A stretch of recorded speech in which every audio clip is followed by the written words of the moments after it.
우리 앞에 바로 말씀해 보게 되면 예수님께서는 갈릴리오스를 지나가십니다. 그리고 그 지나가시는 가운데 풍이 일었고 배가 침몰되게 되었어요.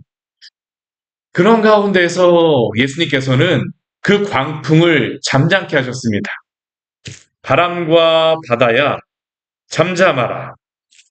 예수님께서 이것을 보여주신 것은 무엇입니까?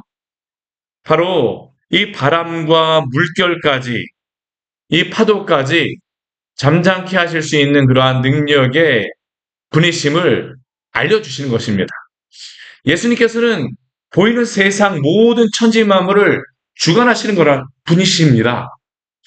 우리가 예수님에 대해서 생각할 때 항상 기억해야 될 것은 무엇이냐면 삼위일체 하나님에 대해서 우리가 생각할 때 기억해야 될 것 가운데 한 가지 뭐냐면 하나님이 가지고 계신 그러한 모든 능력에 대하여서 예수님도 가지고 계십니다. 예수님께서 이 세상 모든 만물을 통치하시고 다스릴 수 있는 권한이 계십니다. 바람과 물결까지 잠잠케 하실 수 있는 그분이 바로 성자 예수님이십니다. 그런데 이러한 예수님께서 자신이 바로 하나님의 아들이시고 하나님이심을 보여주셨는데 제자들의 반응이 무엇이었을까요? 그가 누구이기에입니다. 그가 누구이기에. 제대로 알아알지를 못합니다. 근데 오늘 말씀해 보게 되면요. 놀라운 고백을 한 존재가 있습니다. 누구입니까? 귀신 들린 한 사람입니다. 마태, 마가, 누가복음 말씀에 보게 되면 공통적으로 다 이 광풍이 있는 그 갈릴리 바다를 건너신 다음에 어디로 가시냐 하면 거라사인 땅에 이르십니다. 군대 귀신 들린 자를 만나러 가세요. 왜 예수님께서 이곳에 가십니까? 왜 예수님께서 이곳에 가셨을까요?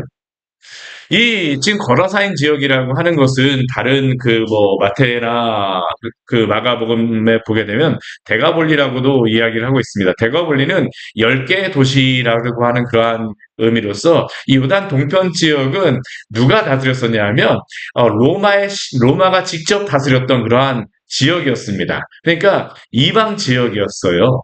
그 지역에 예수님께서 가시는 것입니다. 10개의 도시, 이방의 그러한 도시에 가세요. 하나님을 섬기는 그러한 그 땅 지역은 아닙니다. 이방의 지역이었습니다. 더군다나 그곳에 갔을 때 가장 먼저 예수님을 만나러 오는 존재가 누구냐면 귀신 들린 자였습니다. 근데 예수님은 놀랍게도 사실은 이 사람을 만나러 가셨어요. 왜요? 귀신 들린 자를 구원하시기 위함입니다.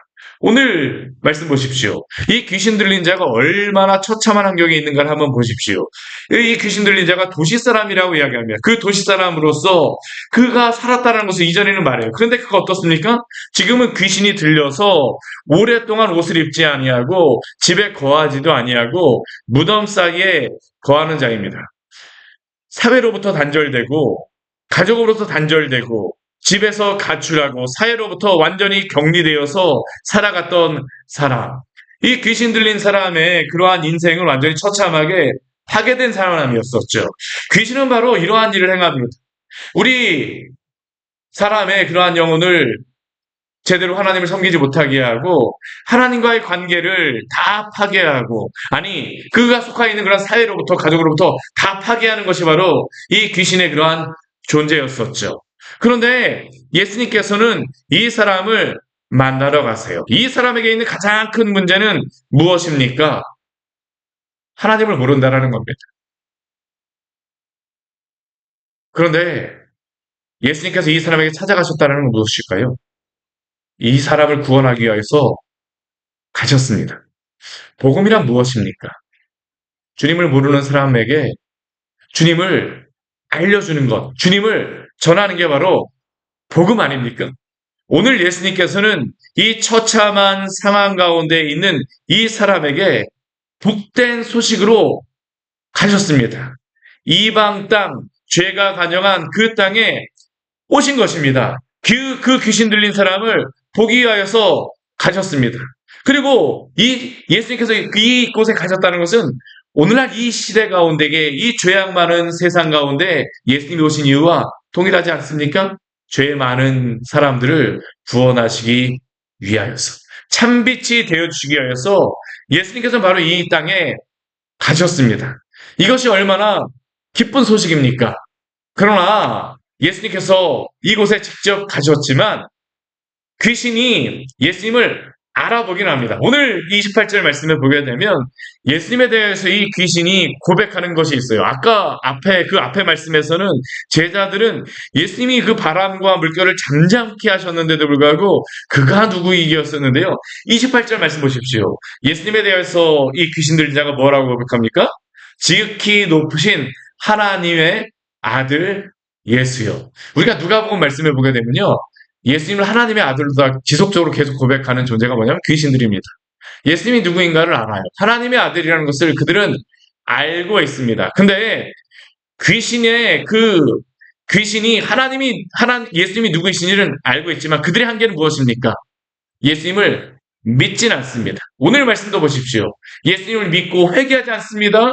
어떻게 합니까? 오히려 예수님께 대해서 대적하고 있죠. 귀신이란 존재는 그렇습니다. 예수님에 대해서, 복음에 대해서 대적하게 되어집니다. 예수님을 모르는 그러한 세상은 그렇습니다. 예수님에 대해서 대적하게 되어지죠. 뭐라고 얘기합니까?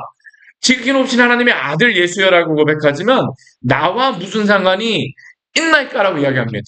나와 무슨 상관이 있나이까? 귀신과 예수님은 아무런 상관이 없죠. 오히려 어떻습니까? 나를 괴롭게 하지 마시고 떠나가달라고 이 귀신이 오히려 예수님을 협박하는 거라고 할 수 있습니다. 대항하죠. 그런데 예수님은 어떠한 분이실까요? 이 마귀의 권세까지 다 물리치시고 이기실 수 있는 분이 바로 예수님이심을 믿으시기를 바랍니다. 오늘 말씀을 통해서 말씀하시는 것은 무엇입니까? 보이는 세계만 예수님께서 다스리시는 것이 아니에요. 보이지 않는 그러한 영적인 세계까지 다스리시는 분이시라는 것을 오늘 말씀 우리에게 분명하게 보여줍니다. 예수님께서 이 귀신 들린 자에게, 이 귀신에게 물으시죠. 내 이름이 무엇이냐? 우리 창세기 말씀에도 보게 되면요. 이름을 짓는다라고 하는 것은 다스리고 통치한다는 것입니다. 함부로 이름에 대해서 성경에서는 함부로 그렇게 막 하진 않아요. 하나님도 당신의 이름에 대해서 굉장히 거룩하게 여기시잖아요. 예수님이 이 귀신의 그러한 이름에 대해서 물으신다라고 하는 것은 예수님이 이 모든 귀신의 권세를 이기실 수 있는, 다스리실 수 있는 분이라는 것을 보여주시는 것입니다. 내 이름이 무엇이냐? 근데 오늘 말씀해 보게 되면요. 이 귀신이 자신의 이름에 대해서 이야기하지 않습니다. 뭐라고 이야기합니까?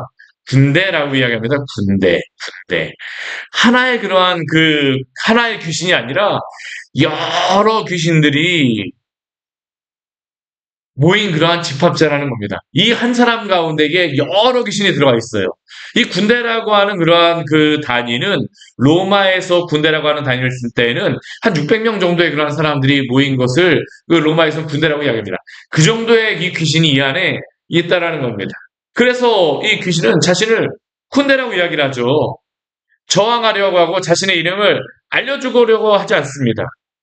그러나 예수님께서는 이 모든 보이지 않는 세계까지 다스리시는 분이십니다. 왜 예수님께서 이 귀신 들린 자에게 가셨을까요? 히브리서 말씀에 보게 되면 이러한 말씀이 있습니다. 우리 말씀 같이 한번 찾아볼까요? 우리 히브리서 2장 14절과 15절 말씀 같이 한번 보도록 하겠습니다. 놀라운 말씀이 기록되어져 있죠. 하나님의 아들이신 예수님에게만 해당될 수 있는 그런 말씀입니다. 히브리서 2장 14절 15절 말씀입니다. 같이 읽겠습니다.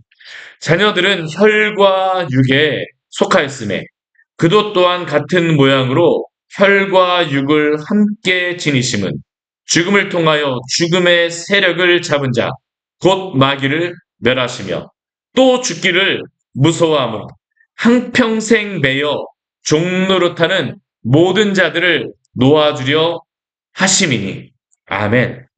오늘 이 히브리서 말씀에, 우리가 방금 전에 읽었던 히브리서 말씀에 보게 되면 예수님은 어떠한 분이십니까? 혈과 육을 지니고 이 땅에 오신, 인성을 지니고 오신 그러한 분이십니다. 그런데 그 예수님은 어떠한 분이십니까? 신성을 지니신 하나님의 아들이시죠. 성자 예수님, 하나님이십니다. 삼위 하나님이십니다. 그가 이 땅에 혈과 육을 지니고 오신 이유는 무엇입니까? 마귀의 세력을 멸하시고, 멸하실 뿐만 아니라 또 무엇을 하시기 위하였어요? 죽기를 무서워함. 마귀에게 매어 두려움 가운데 매여서 종노릇하는 모든 자들을 놓아주시기 위해서, 구원하시기 위해서 이 땅에 오셨음을 믿으십시오. 이게 바로 예수님께서 이 땅에 오신 이유입니다. 오늘 또한 이 거라사인 지역에 가신 이유죠.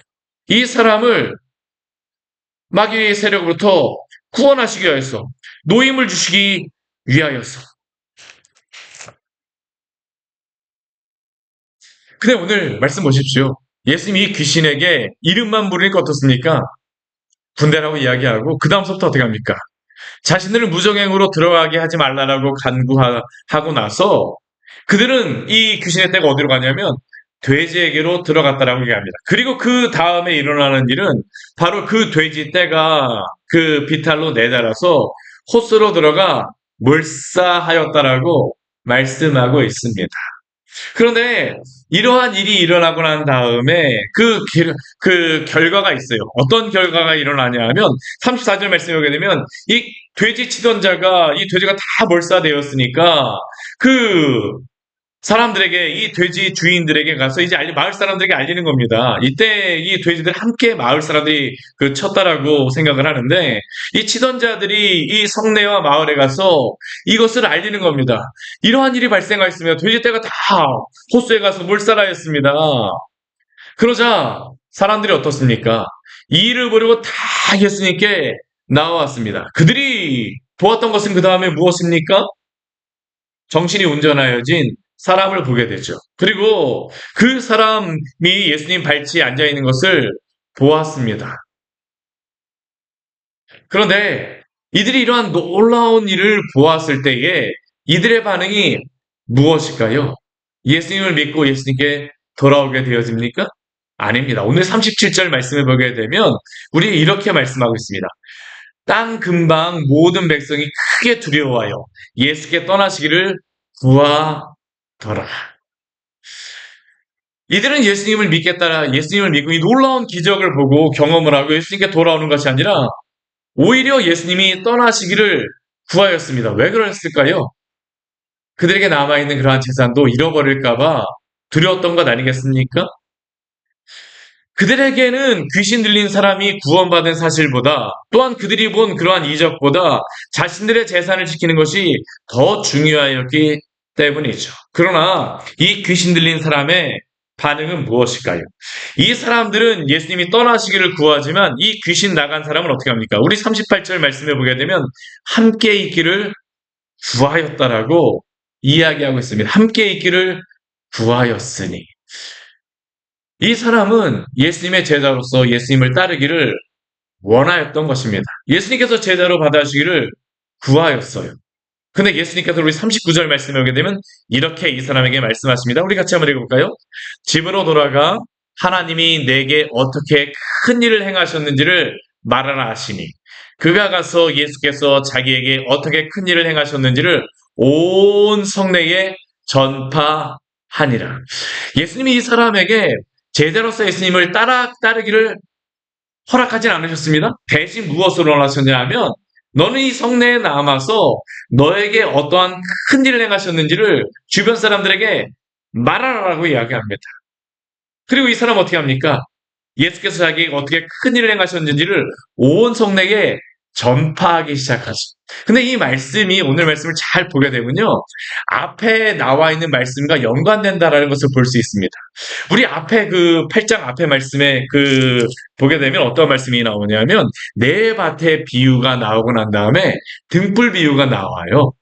이 네 밭의 비유 가운데 좋은 밭은 뭐냐 하면 그 열매를 맺는 그러한 밭입니다. 그리고 이 열매를 맺는 제자들에게 바로 등불 비유를 말씀하시는 것은 무엇이냐면 예수 그리스도의 복음을 알게 된 사람들, 말씀을 듣게 된 사람들에게 등불과 같이 참빛이신 예수 그리스도를 전하라입니다. 오늘 말씀을 보십시오. 귀신 들린 자였습니다. 이 귀신 들린 자가 예수님께 제자가 되기를 원하고 또한 예수님을 따르기를 원하였지만 그러나 그가 제자로 살지 않았다, 허락하지는 않았지만 제자로 살지 않았다라는 것은 아닙니다. 그 뒤에 그 사람은 무엇으로 살았을까요? 등불과 같이 복음을 전하는 자로 살았음을 믿으시기를 바랍니다.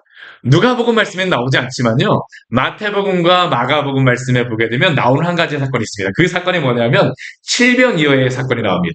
칠병이어의 사건이 오병이어의 사건이 그 이스라엘 백성들에게 이 갈릴리 호숫가에서 유대인들에게 그 물고기 그 빵 5개와 물고기 2마리로 이렇게 나누었다면 칠병이어의 사건은 뭐냐면 빵 7개와 물고기 2마리로 이방 지역에 가서 이 빵을 나누신 겁니다.